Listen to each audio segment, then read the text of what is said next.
그럼 그거 빼고 네, 아주 심각한가 봐요. 미세는 미안해요, 유수. 지금 선생님이 안 계시니까 이번 주하고 다음 주는 목사님과 같이 싫겠지만 같이 지내는 시간을 갖도록 합시다. 제가 종종 포스트 모더니즘이라는 단어를 좀 사용하죠. 포스트 모더니즘, 포스트 모던, 그런 단어를 제가 사용하는 이유는 포스트 모던이라고 하는, 포스트 모더니즘이라고 하는 그 사조나 이 시대가 기독교에게 주는 영향이 아주 막대하기 때문에 가끔 단어를 제가 사용합니다. 그래서 언젠가는 꼭 한번 이야기를 해야겠다 생각을 했었거든요. 우리 아이들이 있어서 더 좋은 것 같은데, 그래서 오늘 그 디데이로 좀 잡아봤습니다. 포스트 모더니즘이 사실은 책 몇 권 분량이 되어지기 때문에 한두 시간으로 이게 정의가 될 수 있는 그런 이야기는 아니지만, 그래도 너무나도 이 삶과 신앙에 막대한 영향을 주기 때문에 짧게라도 좀 이야기를 하고 넘어가야겠다 생각이 들었는데, 혹시라도 좀 어렵고 집중이 안 되더라도 잘 한번 들어주시면 좋겠습니다. 지난주에 미국 세인트루이스에서, 미국에서 제일 큰 교단, 두 번째 교단이죠. 두 번째 교단이라고 하는 UMC, 미국 연합 감리교회가 교단 지도자들을 다 모아놓고 하나의 안건을 투표했습니다. 찬반 투표했는데, 동성애를 받아들일 것인지, 동성애 하는 교인들을 받아들일 것인지, 게이 목사님을 인정할 것인지, 레즈비언 목사님을 인정할 것인지, 이거에 대해서 찬반 투표가 있었습니다.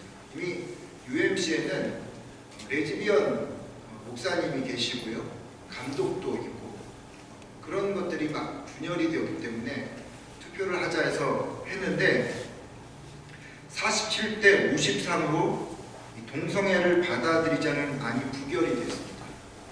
안 받아들이기로 한 거죠.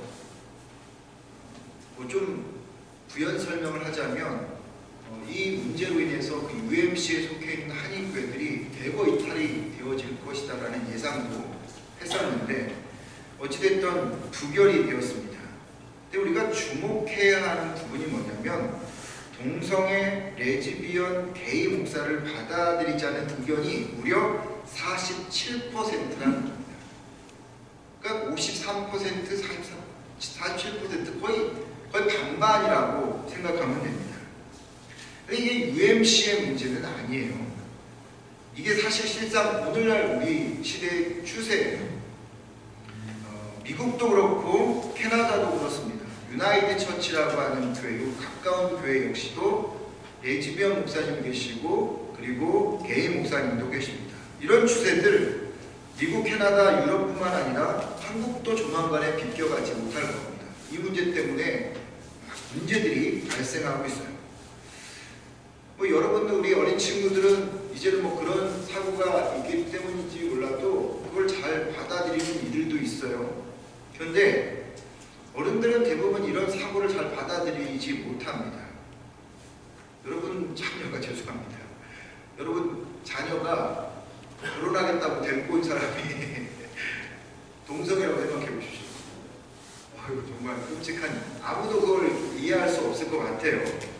아주 민감한 얘기를 지금 제가 하고 있는데, 우리가 이해하고 알아오던 이 기존의 상식과 그리고 기준들이 깨지는 일들이 지금 막 벌어지고 있단 말이에요. 왜 그런 일들이 벌어지고 있느냐? 생각은 결과를 낳는다라는 그러한 말이 있습니다. 배우고 사고하고 믿으면 그것이 나중에 열매로 나타난다는 거죠. 우리 어른들이 그런 이야기를 하죠. 결혼할 때 그 결혼할 사람들의 가정을 좀 봐야 한다고, 그 부모를 좀 봐야 한다고 하는 말을 하죠. 나의 아들이, 나의 딸이 이제 결혼을 해야 하는데, 그 결혼해야 될 사위나 며느리가 어떤 교육을 받았고 어떤 분위기에서 자랐는지 어떤 가풍으로 살아왔는지를 이렇게 부모님들이 이렇게 관심을 두는 이유는 뭐냐? 그것을 이제 만들어내는 그 부모님들이 어떠한가를 보게 되어지는 거죠. 결국 그 부모를 보면 그 아이가 어떠한지를 알 수 있기 때문에, 그래서 며느리 될 사람이나 사위 될 사람들의 그 부모님들을 그 가풍을 배우고 또 보려고 한다고 하는 것입니다. 그러니까 생각은 결과를 낳는다 이 말처럼요, 지금 벌어지는 이 현상은 원인이 있다는 거예요. 동성애를 받아들이고 그리고 이런 여러 가지 정말 반인륜적인 일들이 일어나기도 하고 문화를 좀 보는데 너무 난해, 무슨 얘기인지 이해할 수 없는, 심지어는 우리 아이들 이 돌출 행동들을 이렇게 보면서 왜 제가 저렇게 행동을 하지? 이해할 수 없는 일들이 나타난다라고 하는 겁니다. 근데 이것들은 그냥 보이는 결과, 현상이지 그것을 만들어내는 뿌리가 있었다라고 하는 거예요. 그게 뭐냐? 포스트 모더니즘이라는 겁니다. 포스트 모더니즘에 대해서 그래서 오늘 여러분들과 함께 생각해 보려고 하는데요. 이 포스트 모더니즘은요, 마치 공기와 같아서요. 여러분 공기를 느끼며 사십니까? 전혀 못 느끼고 살죠. 그런 것처럼 이게 우리가 살다 보면 은연중에 우리 안에 몸에 배어서 그것이 드러난다는 겁니다. 배워지고 경험되어지고 이 포스트모더니즘의 가치와 사고를 은연중에 그냥 우리가 배우고 그리고 경험하게 되어서 나중에 자기도 모르게 이런 결과물들이 나타난다라고 하는 겁니다. 따라서 이 포스트모더니즘을 이해하지 않으면, 이걸 모르면요, 왜 이런 현상들이 일어나는지를 모르게 되어 있어요. 더욱더 신앙생활하면서 우리가 영적으로 이런 현상들을 보지 않으면요, 나무가 고사되어 죽어가듯이 우리도 은연중에 그냥 고사되어서 나중에 신앙이 죽어버리는 일들이 벌어집니다. 그러면 포스트모더니즘이 무엇인가? 이제 교양 강좌를 조금 시작하도록 하겠습니다. 여러분, 고대 시대는 자연과 신이 공존하던 시대였고 이것이 중세로 넘어와서 하나님 중심의 시대였죠. 우리가 잘 아는 하나님 중심의 시대가 중세였어요. 그런데 이 중세 시대가 15세기 말부터 저물어가기 시작합니다. 그러면서 나타난 시대가 근대, 모던이라는 시대죠. 이 중세 시대부터 하나님 중심에서부터 벗어나려는 그 몸부림이 근대에서부터 나타나기 시작하고, 이 근대는 16세기서부터 1차 대전이 끝나는 때까지를 근세라고 이야기합니다. 이때 어떤 일들이 벌어졌냐면, 중세 때는 하나님 중심이니까 하나님이 지겹다는 거예요. 좀 하나님에서 벗어나고 싶다는 거예요. 그래서 하나님으로부터 독립하고 싶은 그런 시대가 뭐냐? 근세라고 하는 겁니다. 그래서 근세는 뭘 중요시하냐면 이성을 중요시해요. 합리적인 이성, 그리고 과학과 산업, 이 계몽주의나 이런 것들이 다 이때 나타나는 거죠. 그러니까 하나님 없어도 우리 잘 살 수 있어. 왜? 하나님 간섭해 라고 이야기하면서 나타나는 사람들이 데카르트, 나는 생각한다, 고로 존재한다. 베이컨이 뭐라 이야기한 줄 아십니까? 아는 것이 힘이다 라고 이야기했어요. 과학을 중시하는 대표적인 사람이 베이컨, 다 기억나시죠? 세록선.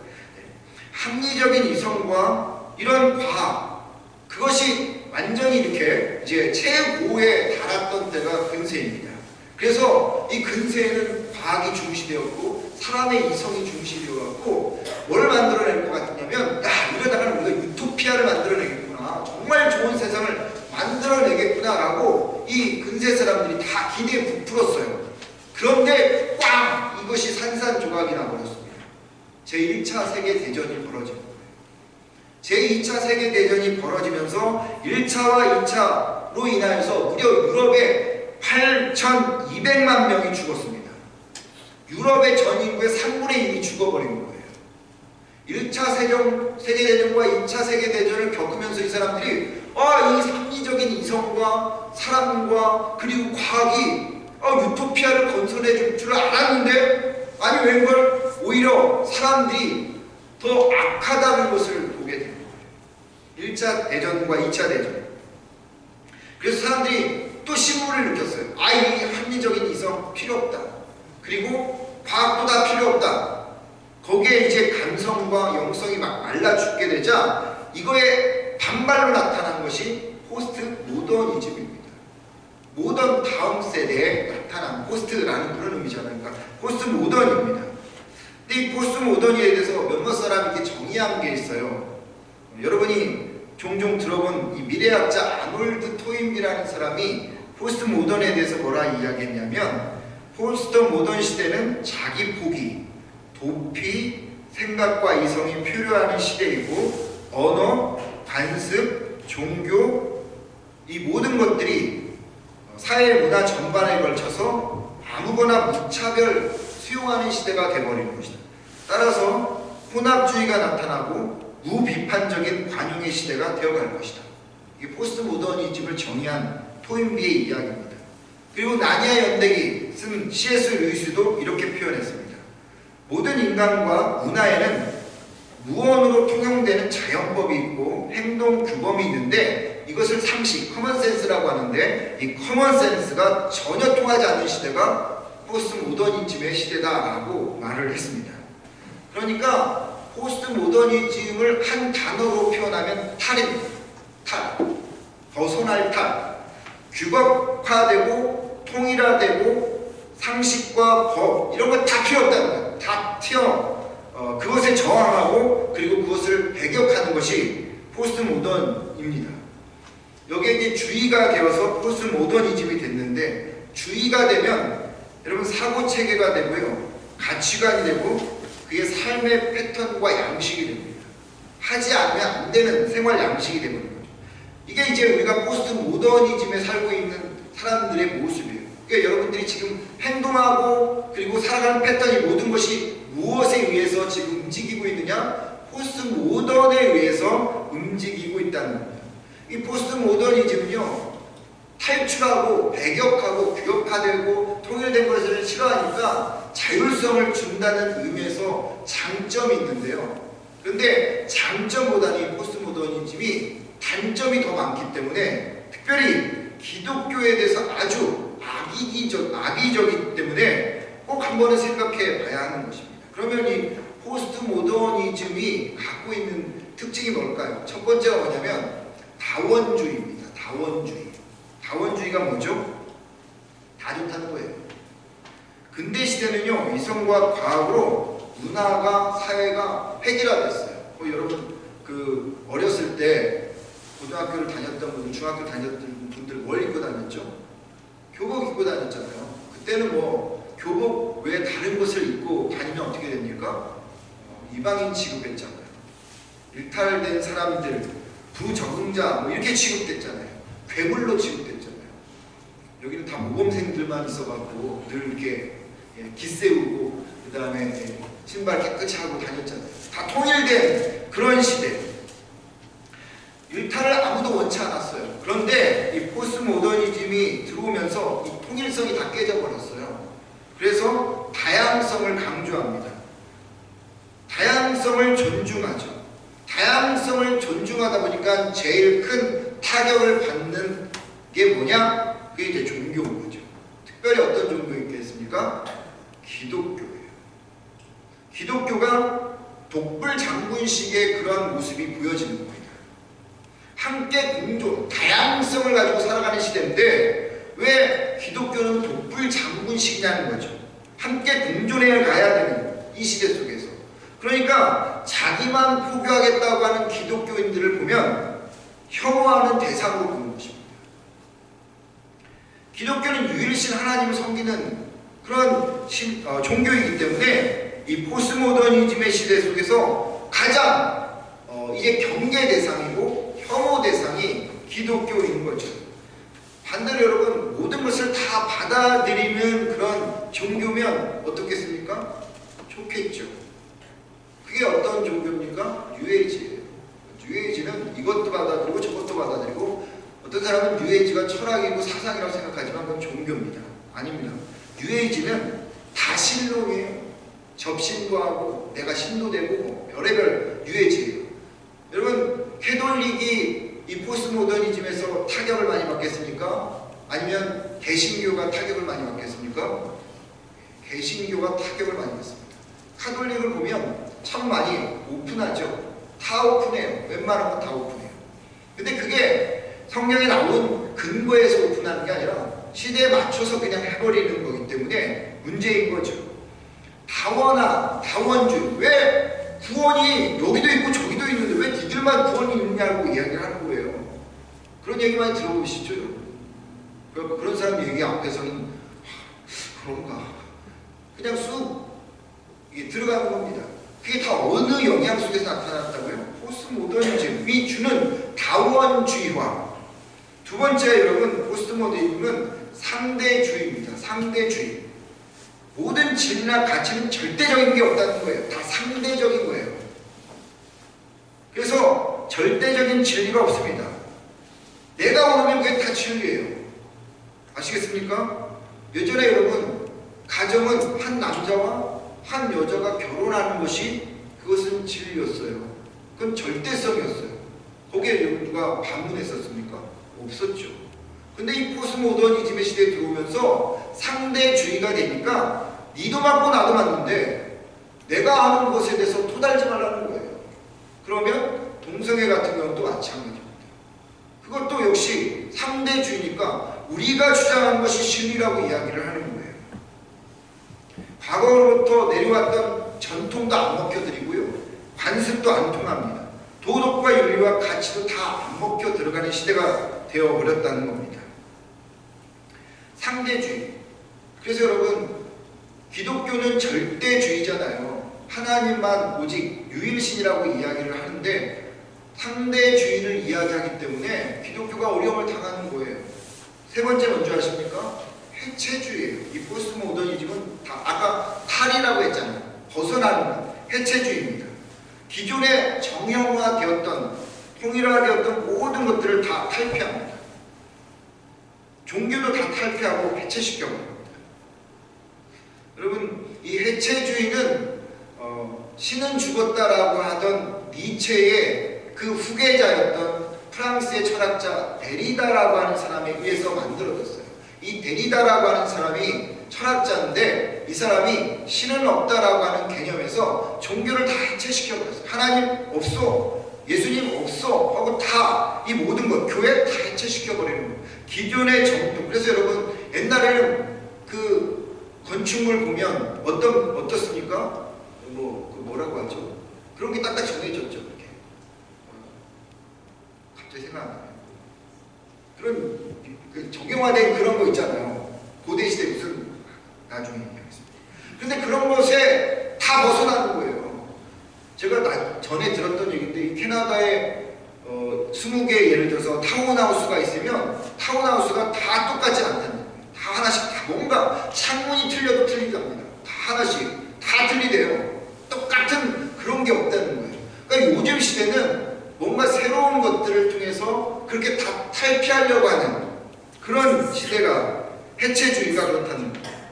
그리고 네 번째, 포스트모더니즘은요, 반이성주의, 아까 이야기했죠. 이성을 탈피하는 시대이고, 그리고 지극히 개인주의적인 시대입니다. 이성보다는 감성을 중시하잖아요. 그래서 감성을 중시하다 보면 일탈을 하고 싶어요. 이렇게 하다가 그냥 오늘 그냥 일탈해버릴까? 이런 마음들이 많이 든다는 거죠. 일탈을 막 하다 보면 사람이 어떻게 되는 줄 아십니까? 자기가 조절이 안 되니까 향락적으로 돼요. 소비지향적으로 되기도 하고 쾌락주의로 빠지기도 하고 이게 물질주의로도 빠집니다. 그래서 포스트모더니즘 시대의 최고의 힘은 뭘까요? 돈이에요. 돈. 돈이면 뭐든지 다 아는 시대가 되는 거예요. 또 포스트모더니즘의 시대는 개인주의가 되는 거예요. 아까 말씀드렸죠. 내가 오르면 다 옳기 때문에 남의 얘기 안 들어요. 이제 여러분 나중에 어떤 사람들과 이야기하다 보면 내 말이 옳다라고 이야기하는 사람 절대 다른 이야기를 듣지 않습니다. 인격이 되어지는 거죠. 신앙도 마찬가지입니다, 여러분. 객관성보다는 신앙이 주관성이 되어지다 보니까 내 신앙이 오르면 누가 뭐라든 나는 마위를 걷는 거예요. 그래서 여러분, 어느 시대보다도 이단이 많이 나타나는 시대가 어느 시대일까요? 이 포스트 모더니즘의 시대입니다. 근데 여러분, 전에 한번 제가 말씀드렸죠. 한국에 무려 95명인가 예수라는 사람이 있어요. 그리고 7명이 자기가 하나님이라고 하는 사람도 있습니다. 그런 사람들이 참 많아요. 왜 그런 줄 아십니까? 내가 맞으면 모르는 거니까. 그게 반이성주의고 개인주의. 이게 이제 포스트 모더니즘에 깔려 있어요. 이런 깔려 있는 그런 상황 속에 지금 우리가 살아가고 있는 것입니다. 그래서 동성애가 인정되기도 하고요. 가족이 붕괴되어져 가고 있어요. 그리고 반인륜적이고 이기적인 사회 풍조가 되어서 생명을 경시해요. 그래서 여러분, 안락사도 역시 동일한 개념에서 나오는 거예요. 생명 풍시 경조에서. 한국에서 여러분, 조물주보다 더 높은 주가 뭐라고 합니까? 거물주랍니다. 우스갯소리지만 돈이면 다 된다는 그런 시대라는 거죠. 이기주의적이고 그리고 쾌락되어지는 세상이 되어지고 절대 진리를 거부하는 시대. 그러다 보니까 인생의 방향이 어떻게 갈지 몰라서요, 많은 사람들이 허무주의에 빠집니다. 허무주의에 빠지면 뭐가 많이 나타날까요? 우울증이 많이 나타나요. 우울증. 오늘날처럼 우울증이 많은 시대가 없잖아요. 아까 제가 잠깐 말씀드렸는데 뉴에이지가 여러분 이 포스트 모더니즘에서 득세합니다. 뉴에이지는요 언제 나타났냐면 아까 말씀드렸던 1차, 2차 세전이 땅 터지고 나서 사람들이 막 허무한 거예요. 절망스러운 거예요. 그때 누가 들어왔냐면 인도의 히말라야에서 쿠루라고 하는 이 돌을 닦는 사람들이 들어왔습니다. 그러면서 본격적으로 인도의 것들을 집어넣는 거예요. 그 안에 요가가 있다라고 제가 말씀을 드렸죠. 그런 것들, 그게 범신론, 환생론, 이원론, 접신론 같은 것들이 이 신두교 구루를 통해서 들어오게 되면서 이게 매스메디아와 아주 연결이 되면서 어떻게 되면 영화에도 들어가고 음악에도 들어가고 스포츠에도 나타나고 심리학, 의학, 교육에도 다 퍼져 있는 거예요. 여러분 꽤 오래전에 영화인데 스티븐 스필버그가 만들었던 E.T.라는 영화 보셨어요? 봤나요? 한번 보시면 이게 무척 기독교적인 것 같아요. 근데 여러분 그게 기독교적이지 않습니다. 뉴에이지 영화예요. E.T.가요 어디에서 발견된지 아십니까? 처음에 마국간에서 발견돼요. 잘 들어보세요. 그 E.T.를 발견했던 엘리어트의 어머니가 누군지 아십니까? 이름이 마리아라고 나와요. 거기서. 그리고 E.T.가 첫 기적을 베푸는데 어떻게 되는지 아십니까? 피가 멈추는, 손가락에서 손으로 피를 멈추게 하는 그 현상이 거기에 나와요. 또 E.T.는요 죽었다가 다시 부활합니다. 그리고 E.T.가 나중에 떠나면서 뭐라고 이야기하는 줄 아십니까? 또 올게 라고 이야기합니다. 근데 뭘 타고 올라가는 줄 아십니까? 7색깔 무지개를 타고. 그냥 다 의미 없이 보는 수도 있겠지만 그게 포스트 모더니즘의 영향 속에서 나타나는 뉴에이지에 타고 있는 거죠. 여러분 이러한 포스트 모더니즘의 중요한 것은 뭐냐? 예수님의 신성, 유일성을 막는 겁니다. 그래서 정치와 경제와 사회와 문화 모든 방면에 투입되고 이것이 교육되고 세뇌되어서요 그렇게 자란 세대, 그렇게 배운 세대들이 은연중에 아까 얘기했죠? 튀어나오는 겁니다. 그것들이 이제 열매로 드러나기 시작하는 것이죠. 이러한 포스트 모더니즘을 제가 이제 정리를, 포스트 모더니즘은 이거다라고 정리를 하면서 이 포스트 모더니즘을 한마디로 정의한 말씀이 아까 사사기 21장 25절 말씀입니다. 그때에는 이스라엘이 왕이 없었으므로 사람들은 저마다 자기의 뜻에 맞는 대로 하였다. 호랑이가 없는 굴엔 누가 주인입니까? 토끼, 여우가 있네. 토끼가 왕이라고 하는 옛말이 있듯이 사사시대에 하나님 없어지니까 누가 왕이 되기 시작했어요? 사람들이 왕이 되기 시작해 버린 거죠. 근데 여러분, 이런 현상은요 그 시대만 나타나는 게 아니고 우리 시대도 마찬가지입니다.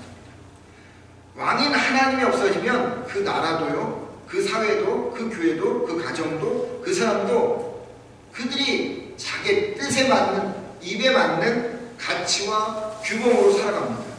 그래서 하나님 없는 산중의 토끼들이 왕이 되는 것처럼, 호랑이 없는 산중의 토끼가 왕이 되는 것처럼 하나님 없이 살아가는 사람들은 스스로가 왕으로 군림한다라고 하는 것입니다. 근데 문제가 발생해요.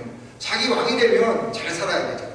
근데 왕이 되어지면서 문제가 생겨납니다. 왜냐하면 하나님 외에 다른 존재는 완벽한 존재가 없기 때문에 그래요. 그런데 자기가 왕이라고 이제 앉은 그 상황에서 만들어내는 모든 우리들이, 인간들이 완벽한 존재냐? 아니라는 거죠. 완벽한 존재가 만들어내야지 완벽한데, 완벽하지 않은 인간이 만들어내니까 어떻게 되겠습니까? 완벽하지 않는 것들이 나타나요. 법도 그렇고요, 사회 구조도 그렇고요, 우리가 살아가는 모든 생활도 완벽하지 않아요. 나는 혹시 완벽할지 몰라도 누군가는 어둡다는 거예요. 나는 햇볕을 쬐지만 누군가는 어두운 구석이 있는 거예요. 그게 인간 세상의 모든 것입니다. 사람들이 이걸 잘 몰라. 이걸 깨닫지 못하고 무슨 문제가 딱 터지면 그것만 고치면 다 될 것처럼 생각해요. 그렇죠? 이 사람이 죄를 졌어요? 그럼 그 죄를, 법을 고칩니다. 그리고 구조도 고칩니다. 정신상태도 뜯어 고치려고 합니다. 사회 분위기도 바꿔보려고 합니다. 일시적인 효과는 있을지 몰라도 절대 바뀌지 않아요. 저는 그걸 맨날 보면서 정말 답답해 죽겠어요. 뭐 이게 문제다 저게 문제다 뭘 바꿔야 되겠다. 여러분, 그거 백날 바꿔보십시오. 한 10년 지나면 똑같이다. 원래대로 그대로 또 다시 돌아오는 것입니다. 뭐에 문제가 있느냐? 완벽하지 않는 존재가 만들어낸 것은 완벽하지 않다는 이 사실을 깨달아야 되는데, 모든 사람들은 자기가 왕이 되어서 그렇게 만들어내고 있다라고 하는 것입니다. 이것이 포스트모더니즘의 시대의 모습이라는 거죠. 그러면 여러분, 이런 포스트모더니즘의 사회 속에서 나타나는 여러 가지 문제들, 앞으로 여러분 친구들은 더 목사님 세대보다 더 힘들게 어렵게 신앙을 가지면, 신앙을 안 갖겠다면 모르지만 신앙을 갖고 살겠다면 더 큰 문제들이 발생하게 되어 있어요. 그러면 그런 세대 속에서 여러분이 어떻게 살아갈 거냐는 거죠. 우리가 어떻게 살아가야 됩니까? 바울이 이렇게 이야기하죠. 12장 로마서 2절 말씀 볼까요? 여러분은 이 세대의 풍조를 본받지 말고 마음을 새롭게 함으로 변화를 받아서 하나님의 선하시고 기뻐하시고 완전한 뜻이 무엇인지 분별하도록 하십시오. 바울이 말한 이 세대의 풍조는 인간이 하나님으로부터 독립해서 자신이 왕이 되려는 세상을 말하는 거죠. 그러니까 포스트 모더니즘의 시대를 말하는 겁니다. 이 시대를 어떻게 하라고요? 본받지 말라는 거죠. 그러면서 두 가지를 제시합니다. 첫 번째, 마음을 새롭게 하라고 이야기합니다.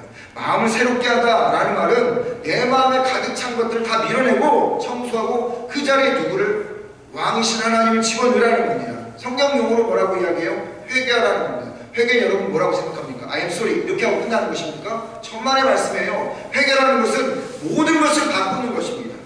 죄로부터 확연하게 돌아서는 것이에요. 회개라는 것은 머리에 머무는 게 아니에요. 마음을 내려오고 손과 발로 움직이는 거예요. 가던 길을 돌이키는 것이 회개라고 한다면, 우리가 살아왔던 이 모든 삶의 구조에서 나타난 열매들을 단호하게 잘라버리고 새롭게 해야 된다라고 하는 겁니다. 두 번째, 영적인 분별력을 소유하라고 이야기해요. 바울이 하나님의 선하시고 기뻐하시고 완전하신 뜻을 분별하라 이렇게 말한 뜻은 뭔지 아십니까? 하나님의 뜻이 아닌 것들이 있다라는 겁니다. 우리가 살아가는 세상에는 하나님의 뜻이 아닌 것들이 많다는 거죠. 그게 뭐예요? 다원주의예요. 상대주의예요. 해체주의예요. 반이성주의와 이기주의와 같은 것들입니다. 이것들이 여러분과 저에게 신앙적으로 공격을 한다는 거죠. 그렇기 때문에 우리가 영적으로 깨어 있어야 된다는 거죠. 영적인 분별력이 있어야 된다는 겁니다. 민감해야 된다는 거죠. 그럼 어떻게 여러분 분별력을 가질 수 있겠습니까? 성숙해야죠. 영적으로 성숙해야죠. 어린아이가요, 봤을 때는 못 보는 게 있어요. 근데 어른이 되면 그게 보이는 게 보이는 것들이 있단 말이죠.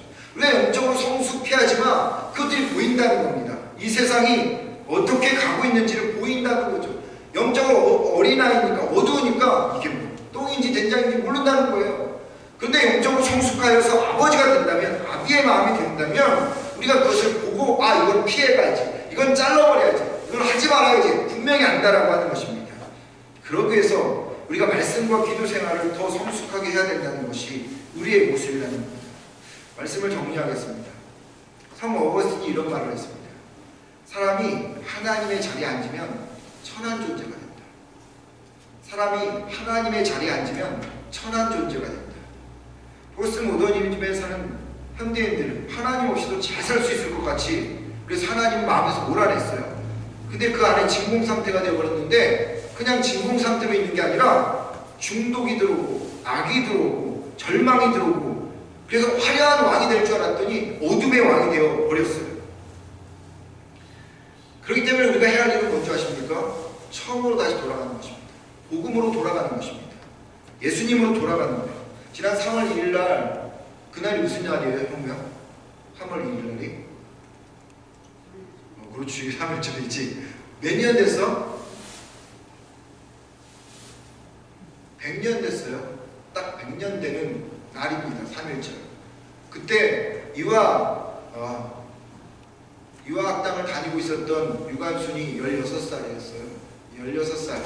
그 사람이 나와서 그 고등학교가 기독교 재단인 거 아시죠? 그때 선교사님에게 그가 말씀을 듣고 있다가 3.1 운동이 일어나자마자 나가갖고 이 대한독립 망세를 외치면서 그렇게 했던 그 유관순. 그가 그 다음에 1920년에 이제 옥에서 죽었어요. 그러니까 17살에 죽은 거예요. 온갖 고문을 다 당한 그렇게 죽었습니다. 그런데 여러분 1919년 3월 1일 그때 그 3.1 운동을 주도하던 사람들이 대부분 기독교인들이었습니다. 근데 기독교인들이 많았었느냐? 천만의 말씀이에요. 1.5% 안 됐어요. 별로 많지도 않았어요. 그런데 많지 않았던 그 기독교인들이 복음을 가지고 예수를 가지고 그 뜨거운 열정으로 나라를 살린 겁니다. 그때 믿음의 성도들은 세상을 살았지만 세상에 돈도 내지 않았고 세상을 변화시켜 나갔던 사람들이었습니다. In the world but not the world.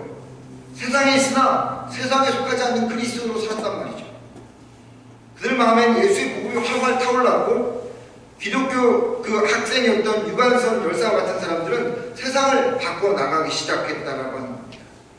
그러니까 이 포스트 모더니즘의 시대 속에서 우리에게 필요한 것은 선한 마음, 회개하는 마음과 영적인 분별력을 가져야 되겠지만 그것 전에 우리가 그걸 갖기 위해서 어떻게 해야 되느냐? 복음으로 다시 돌아가야 되고 예수 그리스도 앞에 서야 한다는 것입니다. 오늘날 기독교의 문제가 뭐냐? 선교 학자인 레슬리 비긴스라는 분이 이렇게 이야기했습니다. 오늘날 기독교의 가장 큰 병폐는 복음에 대해서 자신감입니다. 그리스도인들의 마음에 복음의 불이 식어버렸다는 거죠. 예수님의 피 묻은 십자가가 그냥 부끄럽게 생각되어진다는 거예요. 근데 여러분 아십니까? 이런 포스트 모더니즘, 앞으로 더 힘들고 어려운 신앙생활하기 어려운 세대가 되는 이 세대 속에서 유일한 대안은 뭔지 아십니까? 예수 그리스도밖에 없어요. 왜냐하면 예수님은요, 복음은요, 이 포스트 모더니즘으로 인해서 사람들이 다 허상 세계에 들어가 버리는 거예요. 가상 세계에 살아가고 있는 이 사람들을 정신 차리라고 깨워주시는 분이기 때문에. 포스트 모더니즘의 사람들은 가상 세계, 허상의 세계로 다 들어가서 이게 진짜 세계인지 알고 살아가고 있다는 거죠. 그렇게 세뇌되고 그렇게 받아들이고 있는 거예요. 많은 사람들이 돈을 위해서 뛰고 있는 거, 세상의 명예와 그리고 가치를 위해서 뛰고 있는 거. 근데 그게 다 가상의 세계고 허상의 세계라는 거죠. 이 가상의 세계, 허상의 세계를 이건 거짓말이야, 이것은 잘못된 거야 라고 정신 차리고 깨워주신 분이 누구라고요? 예수님밖에 없다는 거예요. 그래서 여러분, 예수님을 만난 사람들은요, 허상 세계에서 그리고 가상 세계에서 다시 현실 세계로 돌아온 사람들입니다. 누굽니까 그런 사람들이? 요한복음 4장의 사마리아 여인이 그랬고요. 그리고 누가복음 19장 삭개오 같은 사람이 그랬어요.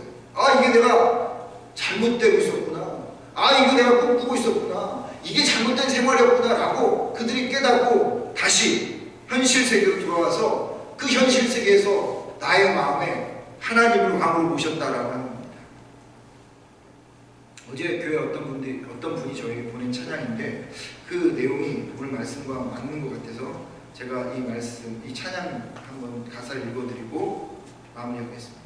제목은 나의 영성입니다.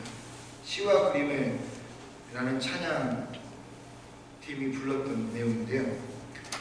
나의 작은 이름이 주보다 드러난다면 그분의 크신 이름 뒤로 시들어 떨어지기를, 나의 짧은 생애의 막이 내리는 날까지 내가 걸어온 이 길 위에 나의 흔적 남지 않기를, 내가 걸어온 이 길에 누구의 이름 남을지 내 안에 있는 나에게 비켜서라고 늘 말하네. 그렇게 내가 바라는 소망이 하나 있다면 그분의 이름 그 뒤로 비껴서는 것, 예수의 이름 그 뒤로 물러서는 것. 기도하겠습니다.